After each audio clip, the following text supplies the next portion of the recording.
Okay, practice problems for Monday, December 16th, page 243, the entire page, 1 through 10. So we learned today that if you want to write a reflection, it depends on which axis you're crossing. So for numbers 1 through 4, all of these, numbers 1 through 4, they want you to cross over the x-axis. So again, the x-axis is our horizontal one, runs left to right, east to west.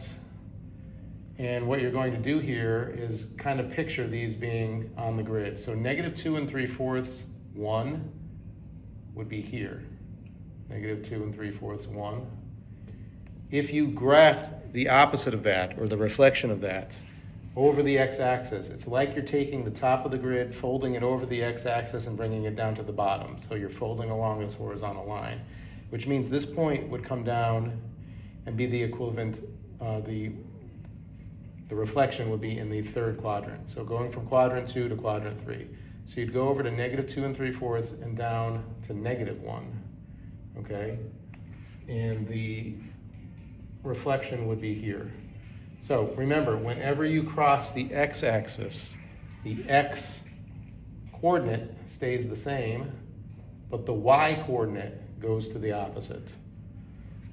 All right, and the reason for that is because we still have to get to the reflection, we still have to travel to the left 2 3/4. So we're still going into the negative. Okay, so on all of these, you're going to keep the x-axis the same, change the y-axis, keep the x-coordinate the same, change the y-coordinate to its opposite. All right, and then, for instance, number 4, we got the y-axis. Okay, so on this one, if the points here are 3.5 and 3.5 for your x and y, you're going to go across the y-axis, so your y will stay the same. So your y will stay at 3.5, but your x will become the opposite. And that's because to get to the 3.5 on the y, you're going to stay the same. You're still going to go up to 3.5. But the opposite, because it's going to be a reflection. So this is going from quadrant 1 to quadrant 2. So going across the y-axis. So it's like going from over here to quadrant 2.